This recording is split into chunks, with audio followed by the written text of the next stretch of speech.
Mueller's investigation notes several instances where President Trump pressured his top aides to lie or mislead.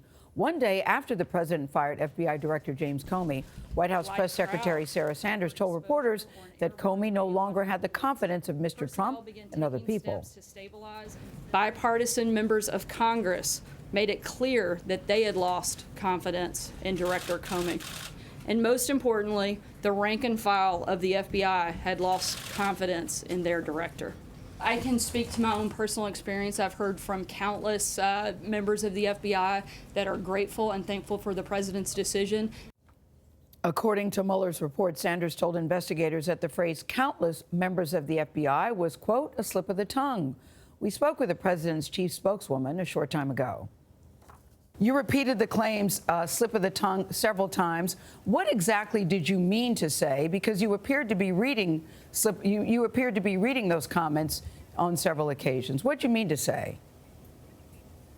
Look, I've acknowledged that the word countless was a slip of the tongue, but it's no secret that a number of FBI, both current and former, agreed with the president's decision.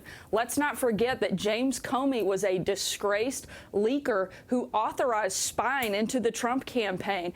He brought a tremendous amount of politicization to the FBI and undermined the own agency that he was supposed to be in charge of and leading. It was one of the best decisions that the president ever made to get rid of him, and I'm thankful that the president is a president that is supported by law enforcement across this country, and that most law enforcement are not like James Comey, who turned out to be a dirty cop and has shown time and time again, day after day, that the president made the exact right decision in getting rid of him and putting somebody else in charge of the FBI. Sarah, let me ask you this. You say it was just one word. The reason, obviously, this is important is you have a unique position in the system to tell the truth. You say it was one word, but the Mueller report says Sanders acknowledged, speaking about this sentence and this claim of people at the FBI, Sanders acknowledged that her comments were not founded on anything. That's not one word. That's saying you acknowledge.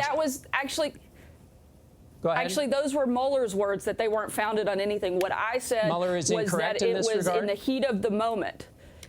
That was what I said, that it was in the heat of the moment, meaning it wasn't a scripted thing. It was something that I said, and which is why that one word has become a big deal. But the big takeaway here is that the sentiment is 100% accurate. The FBI is a better place without James Comey. He disgraced himself, and he undermined the agency that he was supposed to be in charge of. Sarah, he made it a political operation, and nothing could be more dangerous than that. In the totality of the 448-page reports, there are a number of instances, one of which the president talks to the White House counsel and asked him to remember something differently than the White House counsel remembered it. In the course of your time at the White House, has the president ever asked you to say something that you knew not to be true?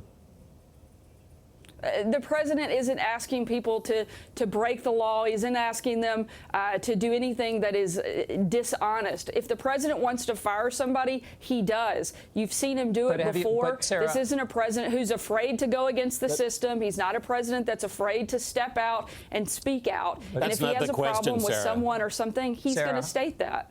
I answered it on the front end. So you're saying the president has never asked you to say anything you knew not to be true? Correct, and he's also never asked me to break the law. And when the president wants to do something and make a decision, he does it. He's not somebody who sits around and ponders. I think that you guys have seen that day in and day out. One minute you're running stories that the staff can't control them. The next minute everyone's saying, thank God the staff could control them. You don't get to have it both ways.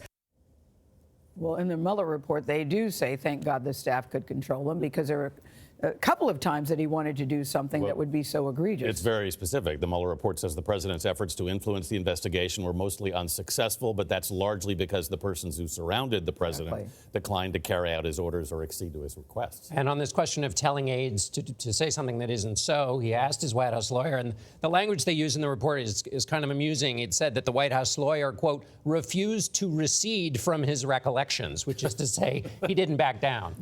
All I can say to the American people, if you haven't read the Mueller report on this holiday weekend, you should pick it up, because it's very revealing. 448 pages. Yeah, a little troubling.